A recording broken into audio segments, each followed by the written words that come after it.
Here we go. Cool.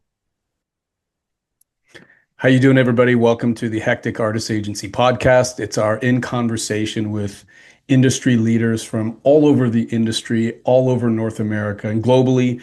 It's an opportunity where we invite some really important thought leaders and people who are shaping the industry from in front of the camera, from behind the camera, all around set to talk about what's making it work and provide an opportunity for our clients to get some insights that most agencies likely aren't able to give their clients. We're really excited today. We're sitting down once again with one of my favorite people to talk to, Mr. Micheal David Sims. Micheal has been an actor and an acting teacher, a professor of the craft, if you will, someone in and around the business for decades, with a resume that includes a box office haul of all, if you added up all of Micheal David Sims' box office haul, we're talking over $346 million. This is such a fascinating guy. We love him. He's a dear friend. He's someone we admire. He's a client and someone that we've looked to and has been instrumental in helping a lot of our clients take their craft to the next level. So we're going to talk about that today. He just wrapped on a wonderful film. I'm not allowed to say too much about it, but it was directed and written by Chris Carter, who many of you might know from X-Files fame, among many other things. He and Micheal go way back.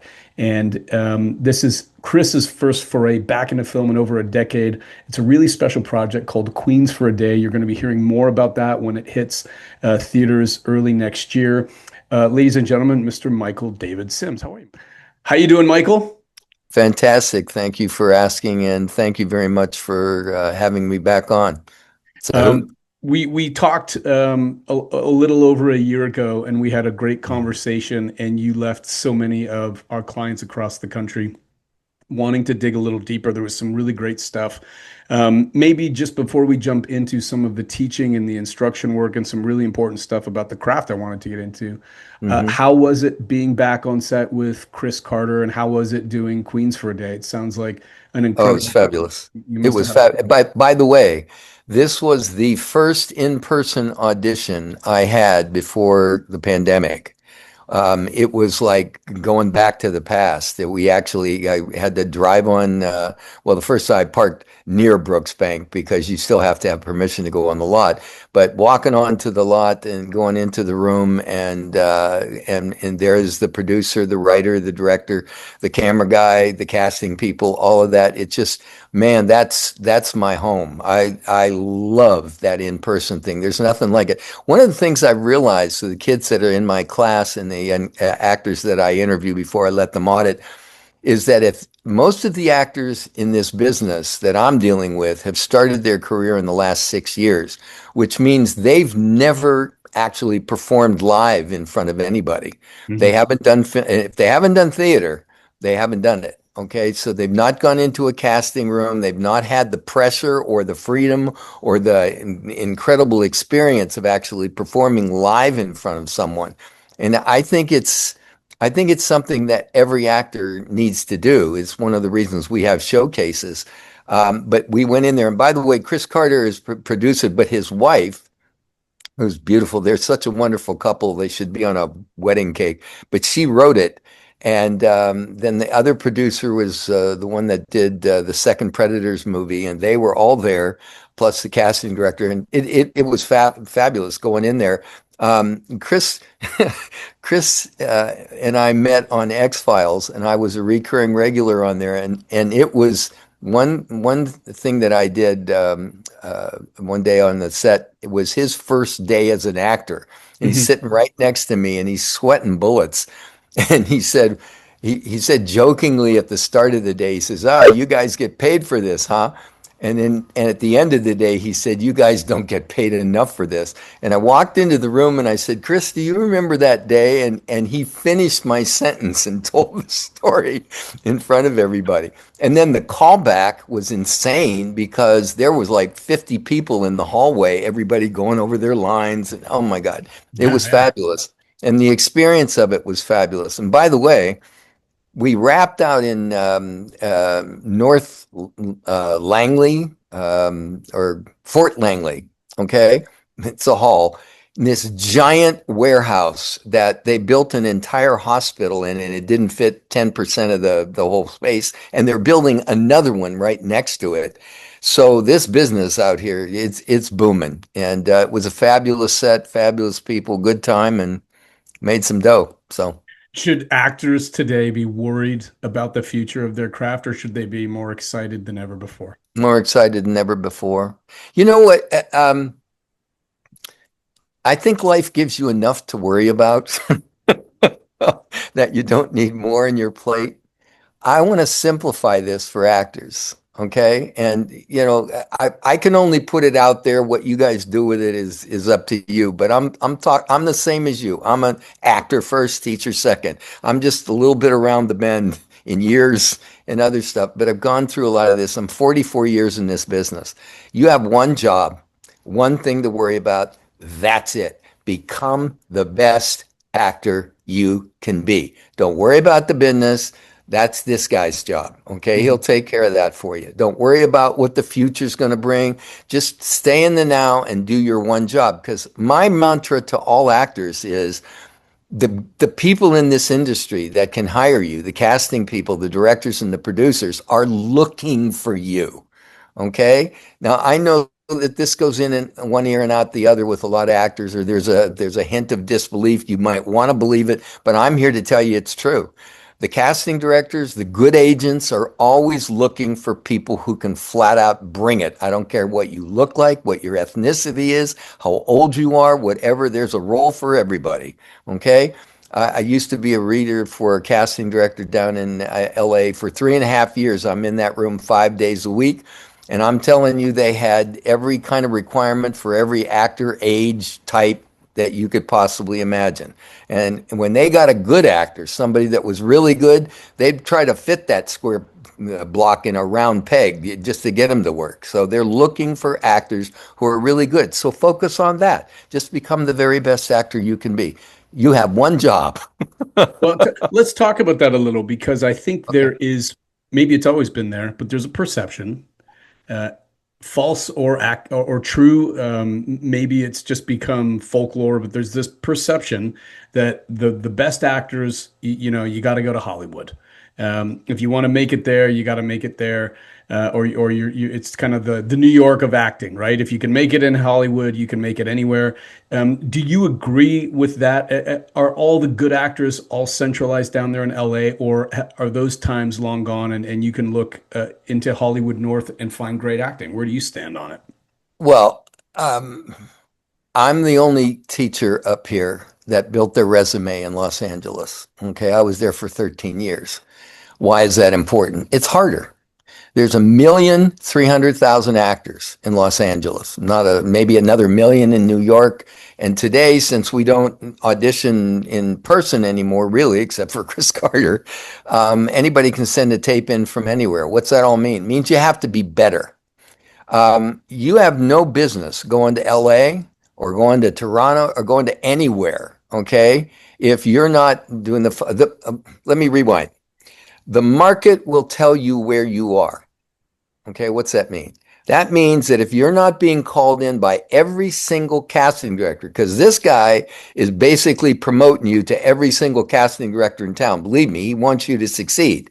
Okay? If you're not being called in for every single casting director, for every guest lead, series regular, recurring regular, big supporting role, every lead role, you have no business going anywhere. Because this market is shooting fish in a barrel. If you're good here, you're going to get called in for everything. There's only 8,800 members of the local UBCP union. There's only 30,000 across Canada wide. So the competition it's minuscule compared to LA. But the perception is it's easier. Everybody today knows 5 people that are working on set. You'll find out about it later. So the perception is it's easy here. Well, you don't understand. When you're competing for those good roles, the guest lead, series regulars, etc., your competition isn't here. It is that 1,300,000 actors down in LA. And some of them are pretty good. Again, you have one job. Be the best actor you can be. Now, if you're being called in for every guest lead, series regular, etc., then your agent's job is to find a liaison down in LA to get you in the conversation down there, and maybe you do have a trip down there, but it's in a different way. You already have somebody who then acts as a manager. I'll give you an example. Some of you are most of you know about the series Heated Rivalry. Hudson Williams was a student of mine. Huge show. Now, Huge, huge, huge show. Yeah, yeah, yeah, and listen, yeah. this kid isn't just good looking, okay? And he is good looking, and he's one of the nicest human beings I've ever met in my life. I met his mother and figured out why. This kid's had good parenting. He's a good guy, but he worked his bloody butt off in my class. He worked one scene for 2 years, 2 years. And that material, as long as it's challenging him, and as long as it's training him, and as long as it's exciting to him, you stay with that piece. And he did every kind of scene. He worked his bloody ass off. And then he hits here, but he has now liaison that hooked him up with creative artists, and he has to transition to Hollywood in the right way. You have an opportunity up here. I moved my entire life up here because of the opportunity. I'm fortunate and glad I did because I love this place. But I didn't move it because I didn't have, an idea in mind that I could really have more opportunities up here. And because my resume was so strong, I hit right away. And I made a living as an actor. I mean, it was boom, boom, boom, one right after another. And every casting director in town wanted to see me, etc., because I'd done my job, I'd done my work, and it wasn't I was the greatest actor in the world, but I was certainly competent, and I worked a lot, and I worked all the shows up here. So you have work to do. If you're, and listen to this.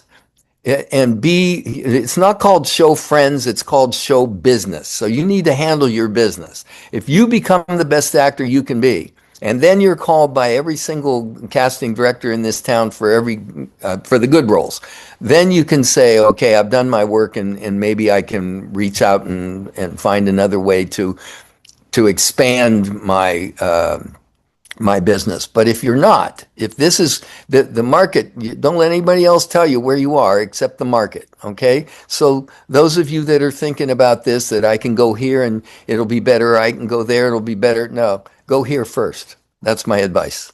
I think you know a lot about it, and your experience, I think, speaks volumes to actors who are wondering that. So I wanted to check your opinion on it. Here's a bit of a controversial one, and I was anxious to ask you this today because Kate and I, when we're not being agents, surprise, surprise, we watch a lot of movies. We watch a lot of TV. It's critical. It's our homework. Yep. We still love it, but it's really like when you're an agent, you got to watch so much TV, right? You have to be on top of it. So many movies. Yep. And we were going through old movies and movie trailers from, the 50s, the 60s. And I had this kind of outrageous moment. Some of you will disagree with it, but I said to her, I looked at Kate and I said, old movie acting sucks. And she goes, yeah. And I went, it does, right? I mean, if when you look at today in the last 10 years, 20 years, by comparison to 40, 50 years ago, you would have to agree. Maybe you don't want to say it sucks, but let's be honest. It's just not convincing. You can't. I don't care what you think of Hitchcock or Bogart or James Cagney, any of these old classic actors. By comparison to our stars today, it's more believable. It's better. What has changed in the way you teach actors today, even in the last 20, 25 years? Or have you stayed true to something and it's never changed? Like, why do we look at old stuff and we go, this just doesn't hold up? And then we look at today's work and the actors that are those storytellers and those filmmakers putting it all together, and it's just so much better and believable. And I'm not talking special effects. I'm talking about the acting, by what's happening on camera between these characters. Why is it so much better now, Michael? And do you even agree? It depends on which movie you're watching, but there has been huge changes in acting starting in the 50s. It was all started by the writings of Konstantin Stanislavski. And basically, what he contributed to acting is not acting, it's being, it's living. Okay. If we don't believe it as actors, then the audience isn't going to believe it. It's telling the truth under imaginary circumstances, as Mr. Sanford Meisner once said. And what happened was when the actor studio or this actor group that was put together by several of the people, which Lee Strasberg was the teacher of that actors group. They all got together, and Stella Adler and Meisner were all members, as I believe Hagen was as well. But they all were buying into Stanislavski's principles, and it changed acting all across the board. My teacher, Daryl Hickman, as a matter of fact, noticed that this was changing, and he'd been an actor since he was 2.5 years old. Daryl did 100 movies, my teacher, before he was 12 years old. And he went to New York to see where these changes were, and actually was the only living human being I knew that actually knew Lee Strasberg of the Actors Studio and studied with him in the writer-director program, and he audited all the acting classes as well. He knew Meisner, he knew Adler. He had coffee with Uta Hagen. They chopped up acting at the coffee shop before she wrote either one of her books. So he was investigating this as well. And then there was a split off because Stella Adler actually went to Russia to study with Stanislavski and Wow. then came back and told Strasberg he was doing it all wrong, which didn't go over well. And she went on her own and Meisner. But these guys, they weren't really teachers so much as they were coaches. And I'll get pushed back for this, but I'll die on this hill. Sanford Meisner was probably the greatest of them all. He was the kindest to actors, certainly. They were all great. They could pick a point in your scene that wasn't working, fix it, and away you go, etc. But there ain't no Meisner technique. That died with Sandy Meisner. Same thing with Strasberg, same thing with Adler. They were great, fabulous coaches. But they all knew intuitively and instinctively that these changes from Stanislavski were real, and their focus was real truth in acting, real belief. Okay, and that changed everything. And then it started to leak into all the films that were being made in Hollywood. I think one of the things that I assign my kids, because you're nibbling at the outskirts of the hill that I'll die on, which is there is no difference between film, television, and stage acting. It is a lie from the pit of hell. It's the greatest lie that's ever been perpetrated on actors. And I know some of the people are going to get all upset. I don't give a damn. I'll give them my address. They can come and talk to me because I'll prove them wrong. And I make my kids watch TV and film with a pad and a pen because I want to change their consciousness. I want them to write down every time they see either extreme physical behavior or extreme emotional behavior that they heretofore have thought that's only for stage. And you're going to find it in every show. Even if they're a rotten show, you're going to find it. I actually started bringing in examples of film and TV shows to my class to give them examples, for instance, about how choices in character influence a performance, how choices in a relationship influence a performance, how physicality influences a performance. I brought in the first one was a 5.5 minute clip from Frasier, the episode Three Valentines, which is the classic, one of the funniest scenes you'll ever see on television ever. 5.5 minutes without one single word of dialogue, not one. And it's all based on character choices, very specific choices about who this person is and how they navigate, how they walk, how they talk, all these things, okay? And it's as clear as if there's a bubble above the guy's head with the dialogue there. Then I brought in one from the 100-Foot Journey, which is all about relationship choices. Again, the entire scene, not one word of dialogue.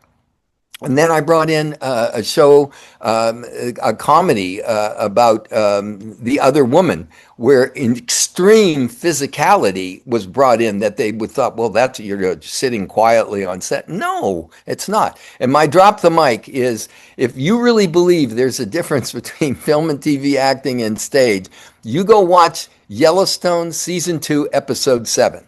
And if you can still say that with a straight face to me, you're a moron. And I'm sorry. I'm sorry to be so strong about it, Quotable Michael David but Simmons. There it is. But If here's the you thing. You aren't hired on film and TV set because you know the yeah. right angles or the lighting or all that. You're hired because those people in your audition are watching your tape or just an audience now. And they want to be moved. They want to feel something. They want to be told a story that's believable. That's your job, okay? And then my on-camera class consists of three things. Know your lines, hit your mark, and when the director says action, start talking. That's it. Just saved you thousands of dollars.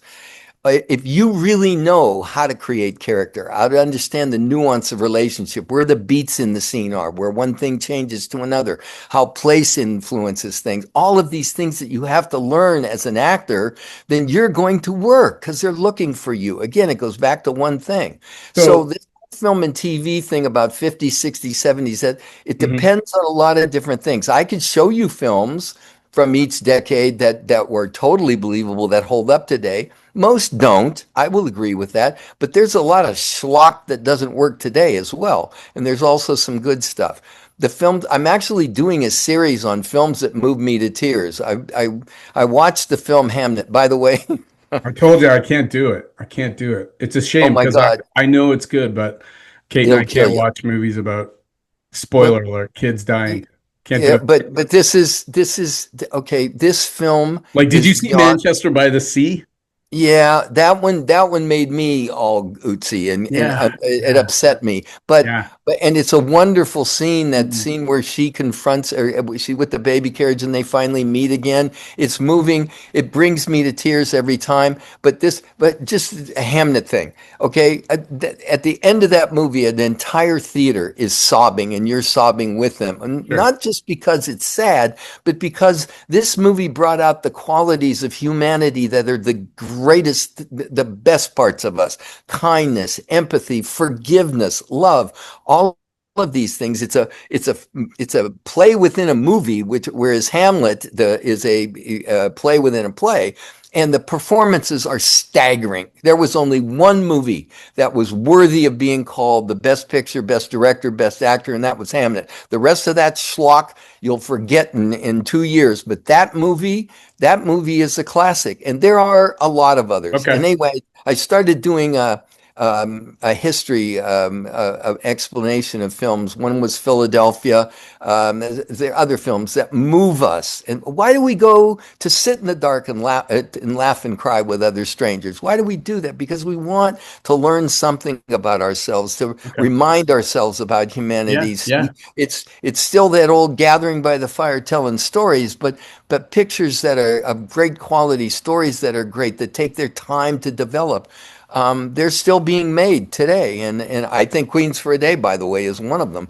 And in order to be in that conversation, you have to do your job. So I'm not sure I disagree with you. Again, it would be dependent on which film of the 50s, 60s, 70s I think was one of the greatest eras of filmmaking. But there were some films that were in the late 60s. On the Waterfront comes to mind immediately. Mhm. So there's some good ones out there. If you watch some of the Newman films, certainly The Hustler, some of the other ones, they're out there, believe me. And I noticed this as a kid growing up when I started watching TV. They put television on that was like Playhouse 90. They had real theater based type acting that was going on when it started changing. And I think that technology changes. I think the directors, a lot of them got better. Certainly, the quality of the film got better, but it's still back to the basics of finding actors who can tell the truth under imaginary circumstances. Nothing's ever going to change about that. Okay, we why does a film make us cry or make us laugh? It's a projection on a plastic screen.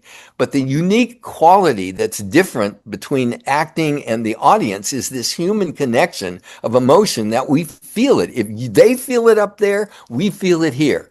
We all know it. If two actors are kissing on screen, we know if there's any real heat between them or if there's nothing going on but the rent. Why? Okay, it's just a picture on a plastic Yeah, yeah. screen, but we feel it. So if you can bring that emotion, if you can bring that feeling, man, are they looking for you? Because I got to tell you, it's rare. 3.5 years, 5 days a week sitting in that room.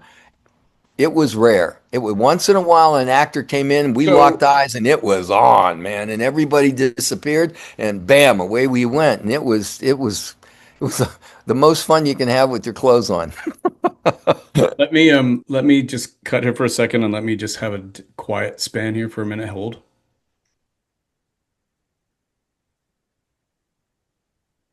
So what I was going to say is that is great, and try to make your that was a 6 minute long answer you just gave me. Damn. You just spoke for 6 minutes. I loved it, but if every answer is 6 minutes, I'm not going to get through all the stuff I want to talk about. So try to keep them more concise. Otherwise, you got it. That means for nonstop for 6 minutes, they were hearing that, and you take it on a walk, which I love. And if you and I are together in a room doing that, it works. But I want to make sure we get to the meat of that. So just try Okay. to bring them back around, close on it quicker, and then I can jump in with more, whatever. But 6 minutes is too long for an answer. Okay. This generation loves scrolling. Unfortunately, you and I were not designed for the new YouTube generation of scrollers, man. Drives me crazy. Yeah. Michael, tell me, let me hear I have a cut. Michael, talk to me about actors today that you work with. I've been to your class. I've sat in and watched you work. It's incredible to see. I've seen actors who are brand new. I've seen actors who've been working with you for years and years and years. What is the one consistent thing that you notice about all of them? You know, today's actor universally that's holding most of them back from going from good to great. Is there a particular habit they need to break, or is there a particular breakthrough that they need to make? What is that thing that you see constantly you're trying to help all actors break through to get to that next level? I think the main thing is discipline, work ethic, the want to. I've had actors that came into my class that I said, Jesus, Mary and Joseph, if this process works, this is going to be the test case. And they've surprised the hell out of me because they worked their bloody butts off. I don't know how to teach acting without doing the work. I didn't have the arrogance to believe I was a teacher when I came up here. And some of the teachers that are doing it today, and I don't blame them. I mean, they've done 10 or 12 actor principal things, and everybody, all audiences are perfect. So we know when it doesn't work, hey, I think I'll teach acting. And I don't think there's any class you can't get benefit out. But man, to get into the work and do the work every single week so that the work shows up. If you do the work, it shows up next week. If you don't do the work, that shows up next week. And that's it, really. Discipline. The other thing would be lack of knowledge about the business. People come to my class that want to learn how to really want to learn how to act, get excited about it because they see it. The gut tells them this is the place I can learn how to do my craft.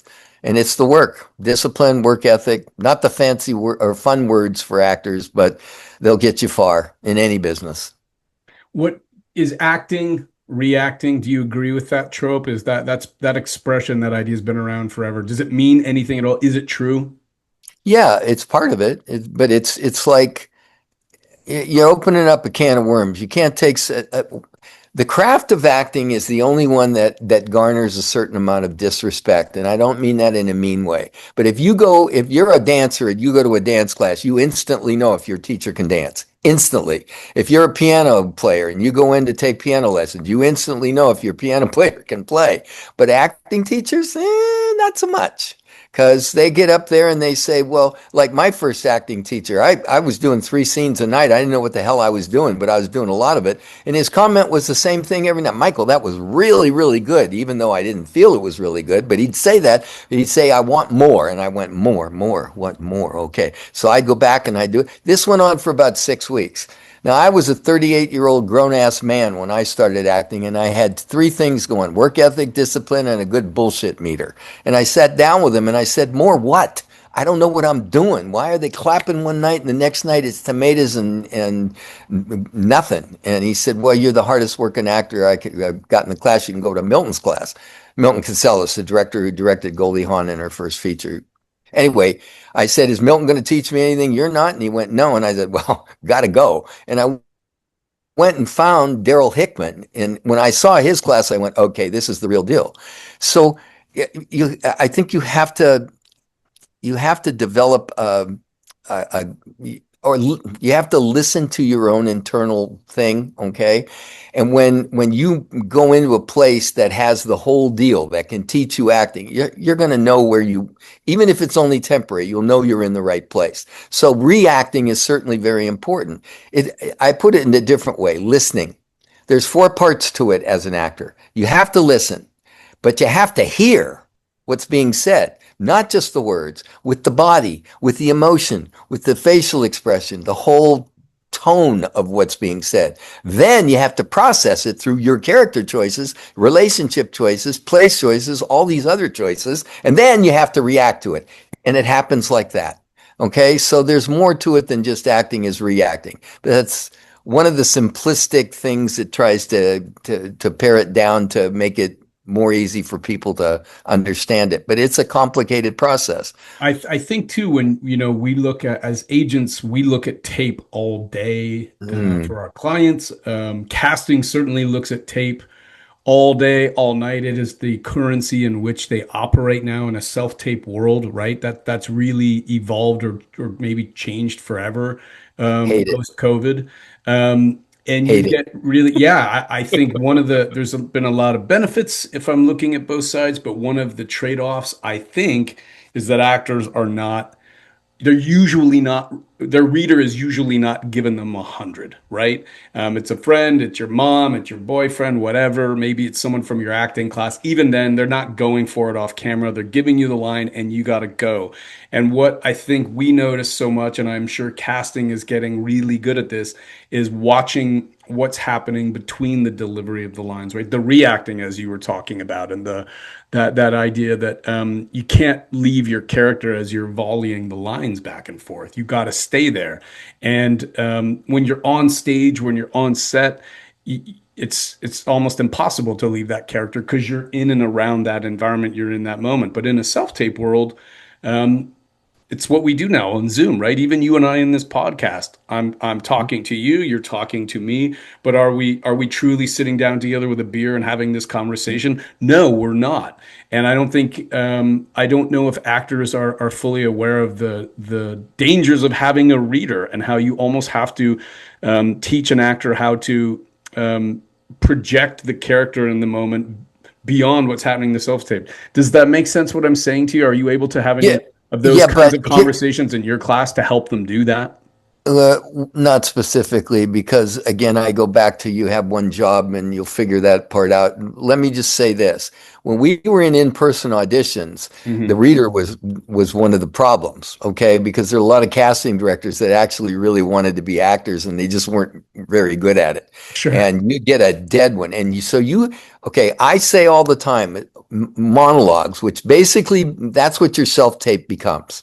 Okay, a monologue. All right, monologues are not monologues, they are dialogues. Okay, you say something, and that person you're talking to has a reaction. Okay, no reaction is a very powerful reaction. And then you react to that reaction, and now we have that dialogue that's going on. And that's what happens in a self tape. Now, you can get I get a reader that gives me something, etc. But, and usually a lot more than I would get in any casting session. I mean, even Queens for a Day, the wonderful casting director, love her to death, but she's anyway. That's Got not the it. Got it. problem. Okay, Yeah. you Yeah. have to create both sides of that performance. Many actors, I mean, I've watched them come into auditions all the time, and they'd be like this. They would say their lines, and then their face goes down to the page reading the lines of the other character, or they're just dead. Okay, they're like this instead of understanding that acting is reacting the whole thing. But you have to be live in that conversation that you're having, regardless of what the person's getting. Now, occasionally I'll say to my guy, do this, and we'll get a different kind of reaction. But you're constructing an entire performance, both sides. A lot of actors ignore the other side of the audition. They don't really spend some time on the other character's lines, which has a ton of information. I used to have a class called Own Your Audition. And that was one of the things is spend some time on those other characters' lines. They will inform you what the relationship is between these two characters, which is again going to influence how you respond with your behavior.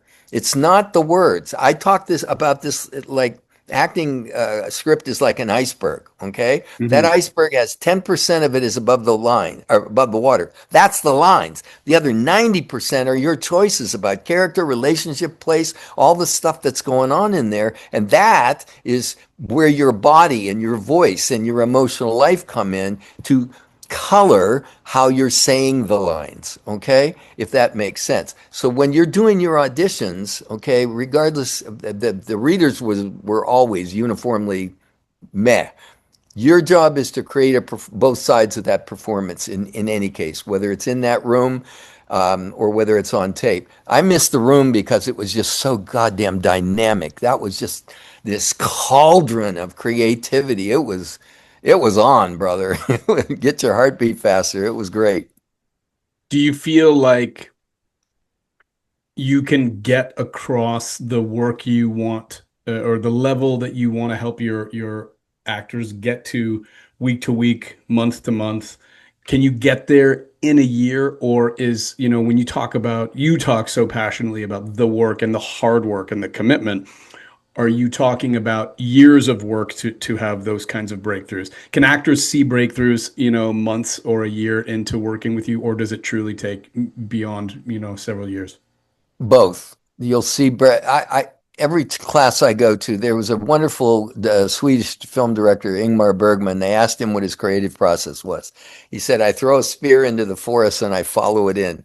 That's what my class is. I have no idea what's going to show up, and sometimes it's like, man, I wish I were a better teacher because I don't know what I'm doing right now.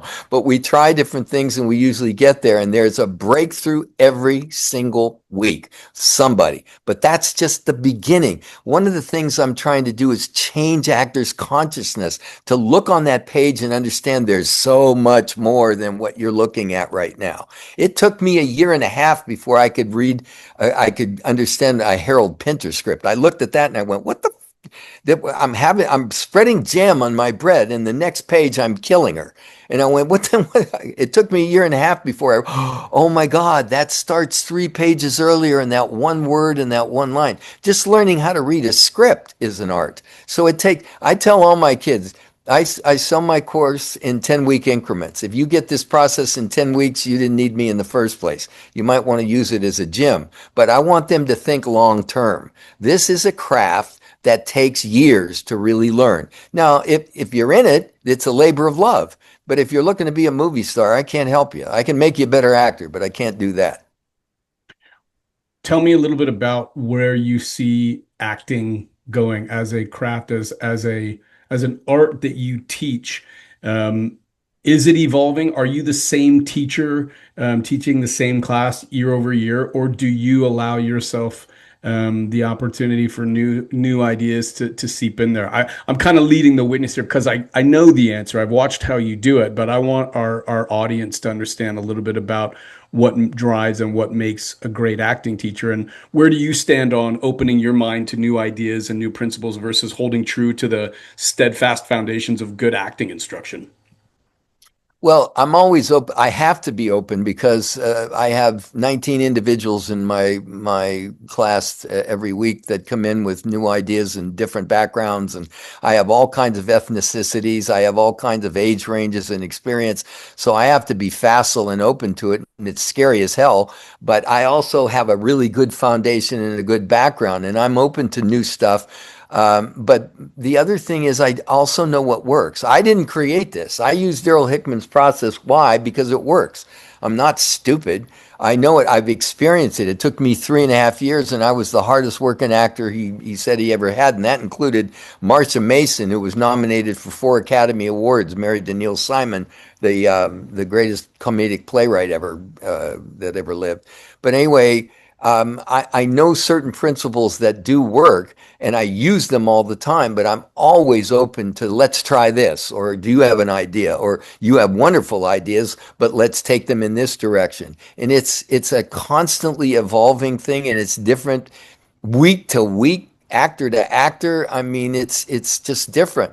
But what I do hold is the same thing that Daryl did. My teacher, I never heard him raise his voice. He never said a negative thing about an actor. He'd give them credit for just getting up there and doing it, but he held you accountable and he held your feet to the fire and said, this, we have to have agreement about what works and what doesn't work. And here are your assignments to change that. So we work on it. And week to week after week, year after year, the actor changes, their body changes. One of the things that Daryl did that I don't know that any other teacher I ever read about, heard about, other than him, brought in was how to work on this. This is your instrument, your voice, your body, your emotional life. If there's any judgment, if there's any holdback or, oh, I look stupid doing that, your limit, your reporting number 3, that instrument has to be free. You have to be able to do anything and all of the emotional range.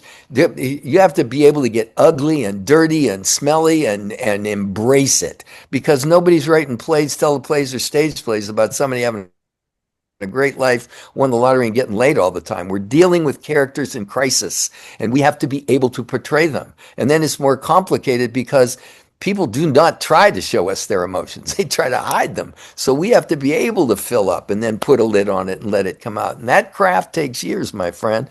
And there are basics that can't be eliminated. But we're always open to, to somebody coming in with something new and it's like, oh my God, let's do that. So it's a Yeah. meld, as it were.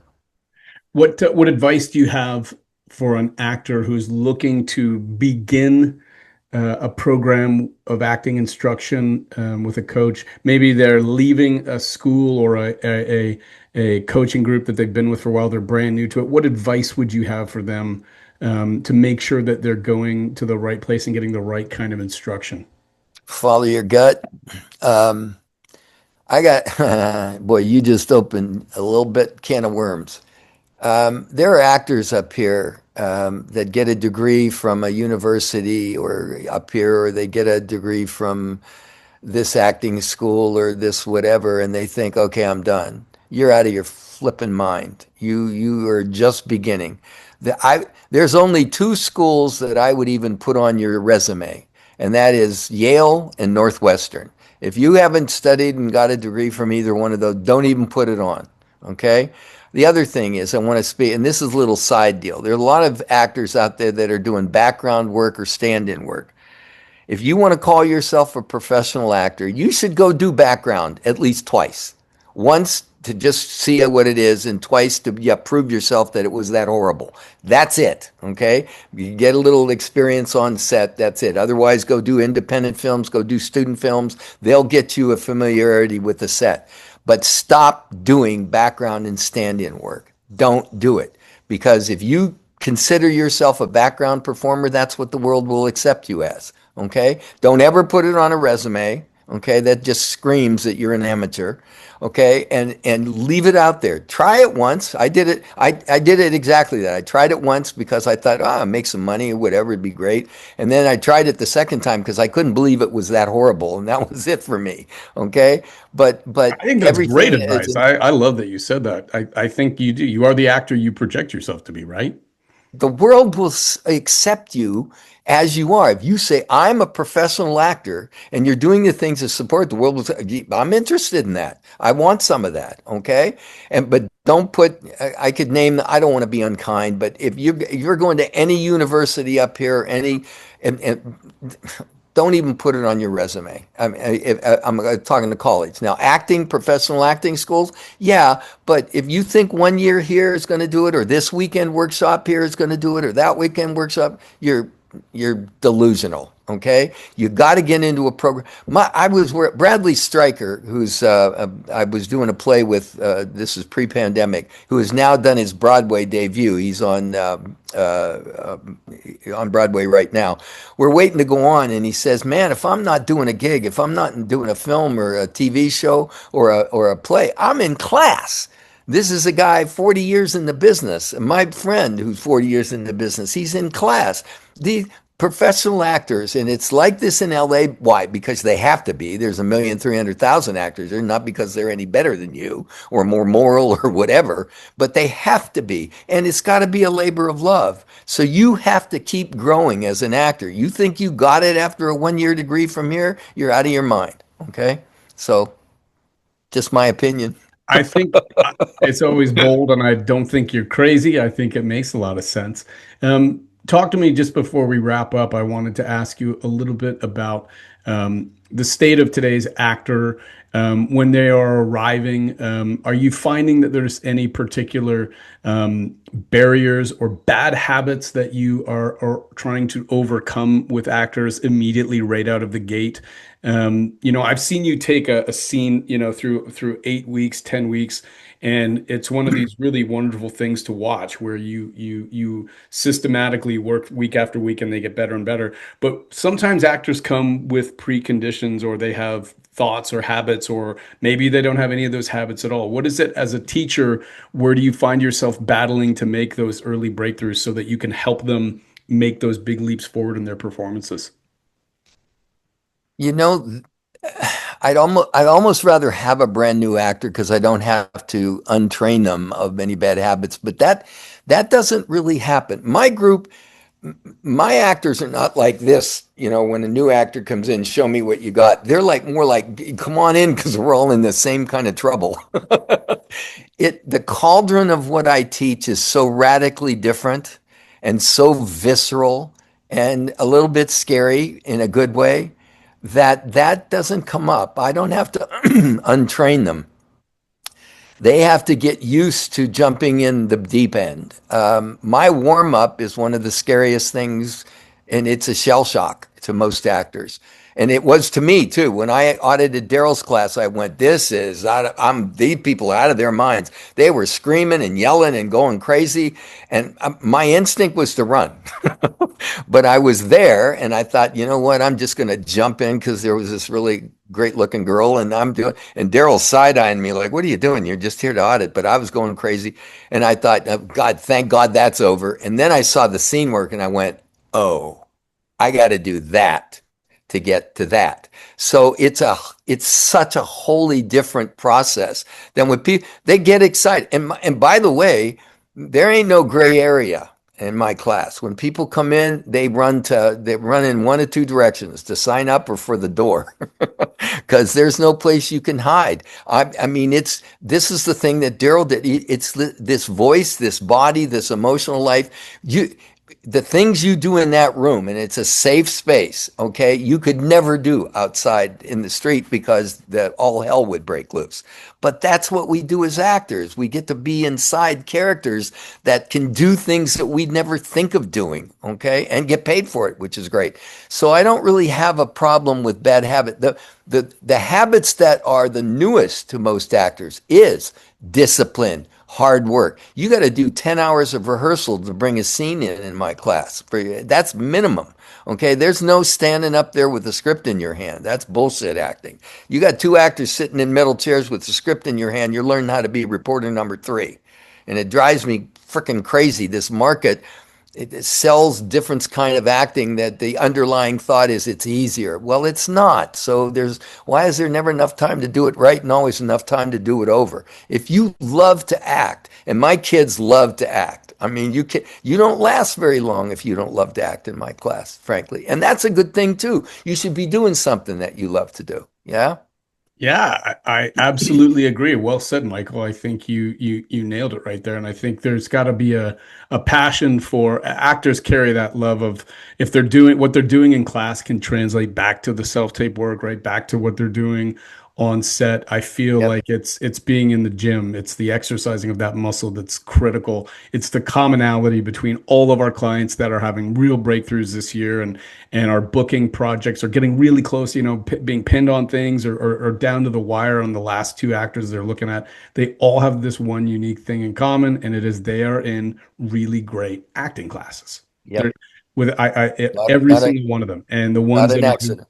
Right. So I think it's huge. I did want to ask you really quickly too before we wrap. My son wanted me to make sure that I asked you this one in particular. This comes from Hawk Bennett, my 9-year-old. Love the Um, name. he loved X-Men, and he loved in particular that you were in X-Men United. There's this great scene. You play the special agent there in that opening scene, and Nightcrawler comes through. And if you're a big super fan of all that Marvel comic book and X-Men stuff like my boys are, and me and my boys love to watch, that's one of our most iconic, famous films for superhero scenes where you get the Nightcrawler scene. And Hawk wanted me to ask you, how did you do that scene? Did you have to imagine Nightcrawler teleporting everywhere? Did they work with any kind of stand-in prop or any character stuff? That's such a cool scene. How did you do that as an actor? That's what Hawk wanted me to ask you. Um, that was an interesting set. Full disclosure, um, God, I don't even know where to begin. First of all, they created. I've never been on a set that expensive in my life. They created the White House. I Yeah. mean, they had a whole corridor with all of the exact photographs of the presidents on the And if I can walls. interrupt too, just to set it up for people, if you haven't seen it, this is the White House as Michael is describing. And in it, Nightcrawler, one of the most famous X-Men from the comics of all time, he can teleport and he is bamfing through each down the hallway, and the Secret Service team is freaking out and they're trying to protect the president. It's this wild, wild, awesome scene. Go ahead, Michael, fill in the gaps there. Well, they put a lot of all that together. There were several scenes, but the one that I was in the oh God, I'm forgetting the name of the room where the president sits, his The Oval office. Office, yeah. The Oval Office, thank you. And it was a complete replication. I mean, I had to close my mouth after a while because I'm like that's the closest I got to being in the Yeah. White House. Oh, But it yeah. was an Every legit. exact replica, and they had gotten a couple of things that were from the White House. I guess somebody had some influence or knew somebody that they borrowed that were actually in the real Oval Office. Cool. And and the guy that was doing the stunt double stuff was actually leaping up and crawling on the walls and doing this stuff. So it wasn't really hard to imagine. Now, let me tell you the backstory. I got hired for that. And listen, down in LA, you get hired on a big project, or even that it was shot up here, but it was for a major project, and you get one line roles. That's a very big deal. This market drives me crazy because again, everybody knows some five people that are out working today. They're doing actor principal roles, whatever. Those are so rare down in Hollywood. To get anything, to get an audition is like the holy grail. Like one kid came in class, Daryl's class, I got an audition and everybody went bajork for him. It's the same thing I do in my class. I call them wins and we celebrate them. I want to make them special because the callback, getting the opportunity is a validation of your work as an actor. And that's a good thing. But I'm in this thing and I've got like one or two lines in this thing and I'm getting paid a ton. I mean, it was ridiculous. Anyway, they cut my line, okay? And I went to the director or went to the AD or the PA who I'd known because I'd worked with him on a couple other things. And I looked at him and he knew I was upset because what am I now? I'm background again. And he said, "Look," he said, "if you want to bail," he said, I'm good." And I went, "Yeah, let me out of here." Because I don't want to work that way. I mean, I'm on this set. I'm in the presence of great actors. I mean, this is a great thing, but I didn't want to do it. So they sent me home and still paid me, but, which was fine with me. But it was a great experience, and it was also, it lets you know where you are in the thing. It was nice to be thought of. It was nice to be cast, but it was like you're really not necessary to this scene. Then fine, I'd rather go home and do something else. So that's a true story I've never told anybody, That's and I'm glad. amazing. That's And I'm glad. amazing. I'm glad to have the credit, and I'm glad to be in the conversation. But yeah, so.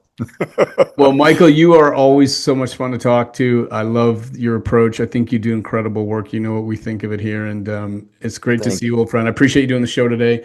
Michael David Sims, will put some information out if you're in Vancouver and you would love to come out and meet Michael or be a part of what he's doing in his classroom at MDS Studios.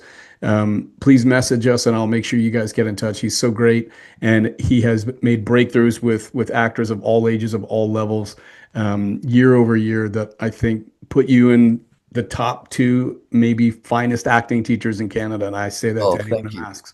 So, Thank you so much. congrats on your work, and congrats to Hudson on his breakthrough with Heated Rivalry, and all your alumni who've gone on to do big things. We'll talk again soon, Michael. Any final thoughts? Anything you wanted to share before we wrap? No, I just thank you for the opportunity to talk to actors. I love actors. If any of you guys have any questions, I'm always open to them. And it's my opinion.